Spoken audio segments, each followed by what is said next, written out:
You're on the World Wide Web. Millions of people will see this. So I'm happy to introduce Bailey to everybody. I've known Bailey for quite a few years. She's my daughter. And I can probably make this introduction longer than her talk is going to be. It's going to be difficult by a little bit. But I will skip that and just say that she's an exceptional individual. And she and her husband have a great practice doing craniosacral therapy, massage therapy, and some other healing modalities. And that's what she's going to talk about today. With that, I will turn it over to David.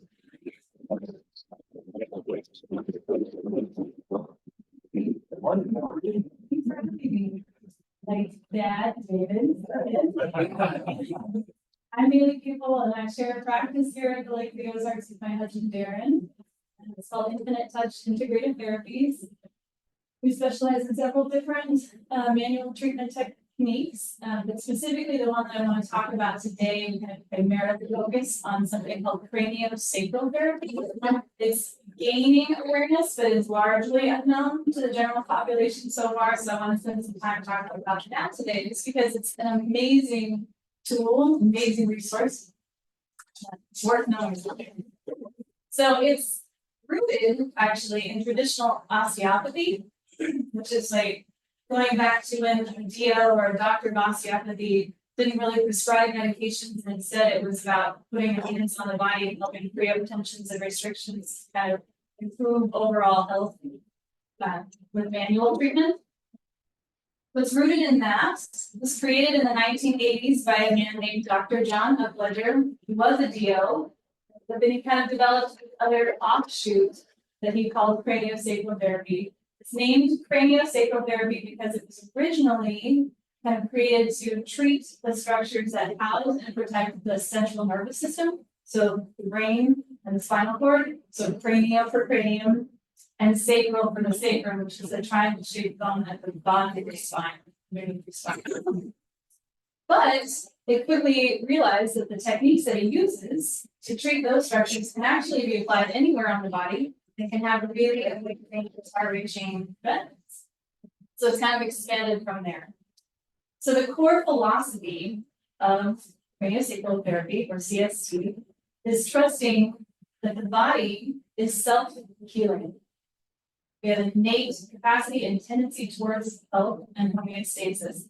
If we get a scratch, or scrape, or a bruise, sprain our ankle, whatever, we don't have to consciously figure out how to fix this. Right? The body heals. We're designed to heal.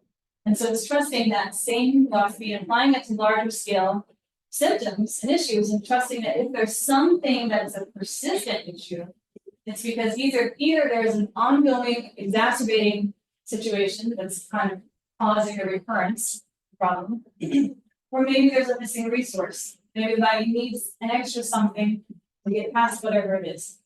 And so our job within a craniosacral setting is to try to help determine what that missing resource might be. And if we can be that, great.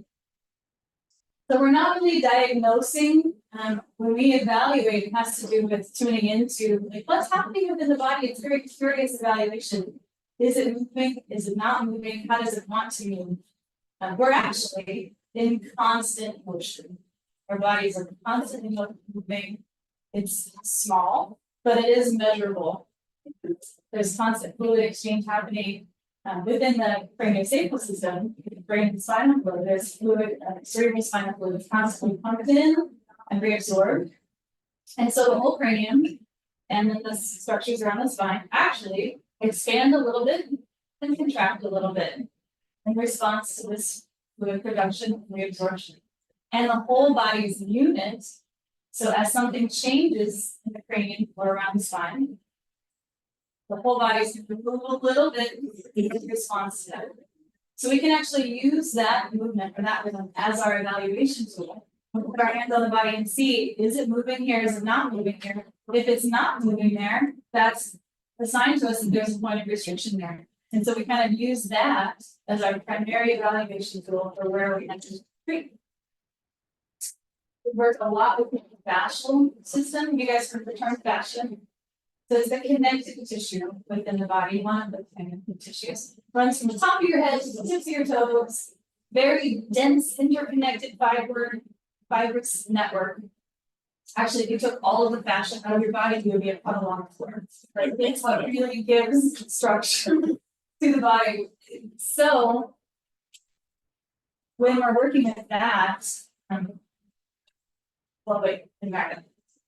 I like to use this visual analogy to explain the fascia system. If you compare fascia to a big fishing net, spread it out over a big flat yard. And when you first lay it out, all of the fibers are relaxed. It's soft. So now, grab somewhere on the net, doesn't matter. Twist it just a little bit. The whole net is gonna pull a little. All of the fibers are gonna pull a little bit in response to this twist. Now get a friend, have them hold that one. You go to any other spot on the net and twist that. Okay, now we've got competing tension patterns within the fibers. Get another friend, twist here as many times as you want. We start to have competing tension patterns. So the same thing happens within our bodies. If we sprain our ankle, or maybe we have surgery, or we trip and land on our shoulder really hard, life happens, things happen to us. And when we have the right resources, the body can have that injury, it heals, but even like if it's healed, we have scar tissue and it doesn't have the same kind of mobility and elasticity that it might have originally. So what happens is over time, these different things can kind of build up and we start to basically run out of slack in our system. So then when we start, that's when pain symptoms start to appear. So room to room, or we lose again.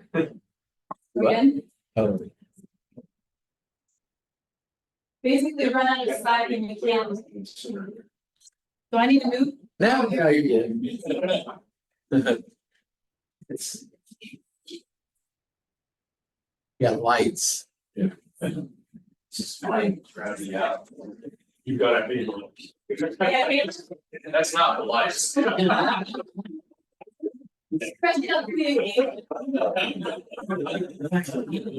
the back. So our job with craniosacral work is to kind of tune into that, or tune when we put our hands on the body, we're looking for where are those twists, to use that analogy, where are the restrictions, and kind of help free those up so that there's more space for the body to do what's already trying to do, for it to heal or function like it's designed to do. So how do we do that? Okay, we put our hands on the body. Actually, it's a very light pressure, often as little as 5 grams or less. And for reference, 5 grams is about the weight of a nickel. It doesn't take a lot.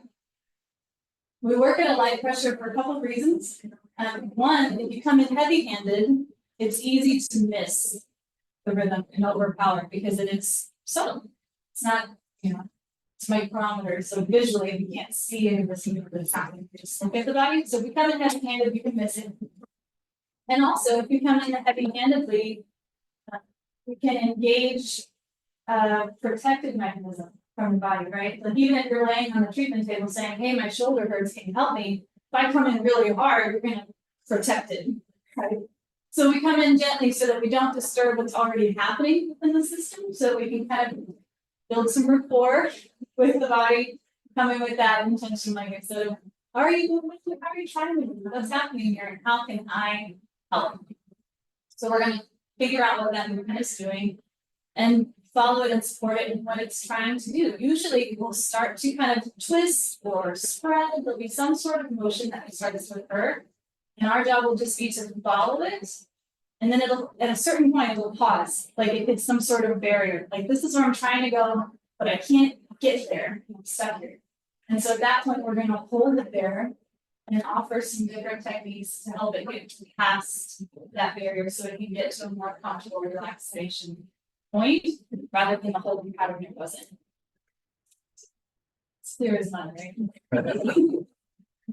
So what's interesting about this is that because the goal is to help facilitate the body's own innate capacities, The benefits and the effects of craniosacral work can be hugely far-reaching and can actually be used to treat a huge number of different symptoms. So a lot of, I can give some examples, but one of the big things that we work with a lot are migraines and headaches. Those typically respond very well to craniosacral treatments if there is some sort of restriction in the cranium or neck or shoulders or anywhere else, right? Because we're working with the fascial system, whole body's connected. But commonly there'll be something tense or tight. Movement be restricted in the cranium. So migraines and headaches are a big one. TMJ, jaw pain, teeth grinding at night. We can do a lot with that. Neck and shoulder pain, any kind of joint pain, really, any joint.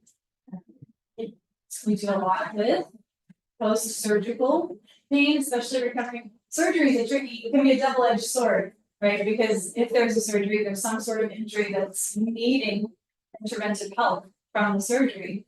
But surgery is still traumatic to the body in its own right, because it's still a big incision and there's lots of recovery involved. So having using craniosacral afterwards can really help facilitate the integration and recovery of the surgical. I also do a lot of work with prenatal clients, right? Pregnancy is a big thing for bodies, lots of changes that have to happen. So kind of helping integrate all of those changes and keep mom more comfortable. Same thing after birth. We also do a lot of work with babies and kiddos, and they respond wonderfully to this kind of work. And actually we see improvements in things like ADD or ADHD, some learning delays sometimes can be helped with that. And with adults also, since we're kind of working with that was originally created around the brain and spinal cord, that's your central nervous system. So craniosacral work can be amazing for helping release symptoms like anxiety, depression. There's an interesting correlation they actually found with depression in particular. A lot of times there is a correlation. I don't have an explanation for it other than the body just knows something's off. But there is often a correlation with depression type symptoms and a restriction. And a bone called the sphenoid, which goes through the center of your cranium behind your eyes, and also at your occiput, bone at the bottom of your skull, and at that sacrum, the triangle shaped bone at the bottom of the spine. A lot of times, for whatever reason, we have restrictions there. And depression. And with babies, love working with babies. So fun, and we can help them with things like latching difficulties. And sometimes, birth is a big thing for babies too, as well as moms and dads. It's a big thing for everybody involved. It's called. But sometimes babies will have trouble latching and nursing if there's something that got tight or off in their soft tissue around the mouth or maybe the facial bones. So helping release those and improve nursing relationships for mom and baby. Also cranial molding or head shape for babies, who work with that too, with the bones. There's a design to kind of compress as they can be working out and then re-expand. Sometimes something got funky and they didn't quite make it back to their ideal space. So treating with craniosacral work would be a really beautiful way to help recover from that, help improve that. Pollen kind of stuff. Sometimes if there's just digestive discomfort or intestinal discomfort for babies, they respond really well to that also. And fertility work actually too. It's amazing. Sometimes there's just some sort of restriction in the pelvis that is causing challenges with fertility. I had one woman actually that had a miscarriage 2 years prior and had been unable to conceive since. And she came in and it only took one session. We worked and we freed up some tensions in the pelvis, and she also kind of released some emotion that was being held. It's a whole other branch of craniosacral work, but our bodies kind of remember, we non-consciously remember things that happen. Sometimes that emotion and energy can be stored non-consciously in the tissues too. So helping process some of that, she had to let go of some grief around the loss of the first baby, and also an acceptance of I am ready. Try it again and we'll see. Because there was some hesitation before, she had been holding without realizing it. Yeah, I want this baby, but what if I lose it again? Right? There was a fear there. And after the one session, she got a positive pregnancy test 2 weeks later. So it's really amazing, like I said, because we're helping free up the system so that our bodies can do what we're designed to do. The effects can really be something with the imagination. I have no idea how long I've been talking.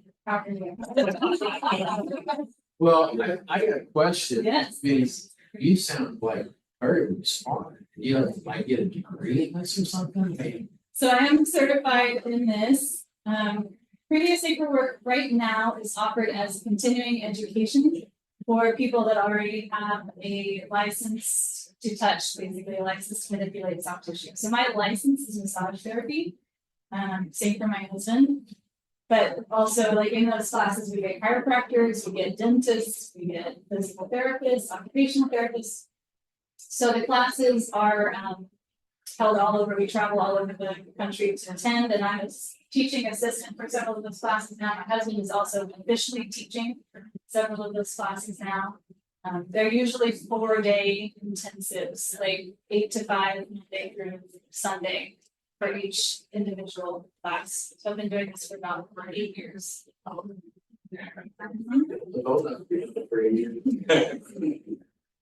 Things change with age, I presume. And I was wondering, when you get to be in your 90s, what controls your bowel movement? The control. But who knows, maybe there's some sort of restriction somewhere in the belt that we can help create. I'm gonna grab your subject for that.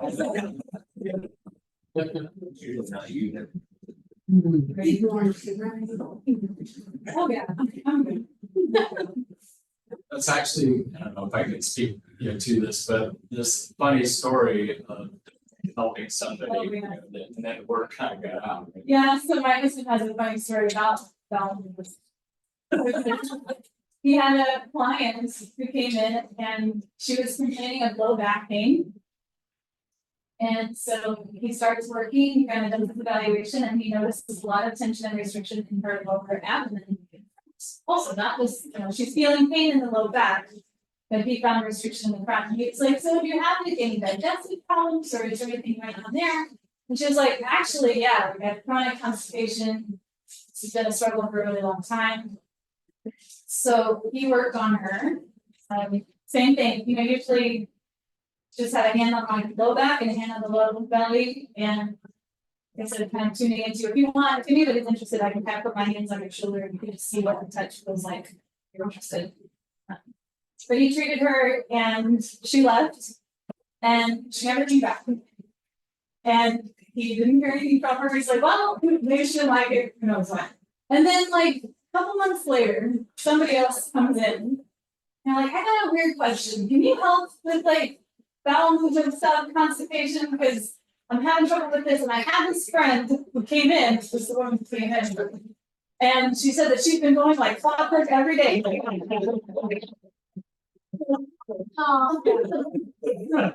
Darren was joking. I guess maybe I should just put poop doctor. I'm like, yeah. So sometimes people come back because they don't need you anymore. But you never know. So where is your business? How do people find you? I have cards if you're interested, and but we are on Y Road, like about a mile and a half past Vegas. So just tucked in a little ways off the highway, it's easy to get to, but it is also secluded. Because we're hoping to eventually build out to a retreat center kind of space where we can host classes for this and like multi-day treatment intensives. This kind of work is really great, just for an hour session. Usually we work in hour-long sessions, but we want to eventually get to kind of operating treatment intensives so people would come for 2 hours, maybe 3 or 4 days in a row. We kind of accelerate the treatment process. I have 2 more questions. Okay, so somebody that is recovering from major surgery, how do you work with their PT schedule? There really isn't a right or wrong. The 2 modalities can complement each other. You can do that at the same time. Yeah. Okay. And then what about somebody like me who's has sat at a desk for her whole life? I am one big knot. I've got knot. So how would you approach that? I mean, the knot, so I mean everywhere. Yeah. So ideally, more than one session, so it's hard to undo decades in an hour. But what we'll usually do, kind of using that evaluation technique that I was talking about with, looking for feeling the rhythm, feeling the movement of the body, where he's moving, where he's not. We're gonna look for the places where the movement is most restricted first. So where is the movement the least palpable? Where can you feel it the least? And start there. And then kind of use that, work our way back out, right? So if it was like level 1 intensity, so to speak, least movement, and then level 2, level 3. So every session is different. Sometimes I might spend an entire hour on hips or pelvis or on the shoulder and neck. Sometimes we'll hit multiple spots within a session. It just kind of depends what presents that day and how it responds. Oftentimes I'll also have like a hand at the shoulders and a hand at the lower back because we're working, like I said, with that fascial system that's all connected. Sometimes my husband and I actually do multi-therapist work where we'll both treat at the same time. Could be another really amazing way to kind of accelerate that because you can get one hand here and one hand there, and then you have a whole other set of hands, right? You can work multiple spots on that net at one time. And you really need to do it. Does that answer your question? Ready, can't be stressed. No, yes. So that's not funny. I do not take insurance. Unfortunately, we tried that several years ago. The insurance companies really made that. Cost they do. Yes, they do. So unfortunately, we don't. We have we do an hour, 105 for an hour session, and we also sell packages of 4 hours for 360. So we do a discounted rate like that at the right up front. And those hours don't expire. We can let them if we want to. So that's how we kind of help with that, but not unfortunately it has to be out of pocket. I have had some people have luck with HSAs. They want a credit card reader, so we will usually take those. So it's an option. Any other questions? Yeah, a minute or two if we need it. So, yeah. Oh, now you're raising everybody's smart, talented kids. Yeah. What's the secret, right? It's wise. It's like, yeah, it's not me. All right. Well, thank you very much.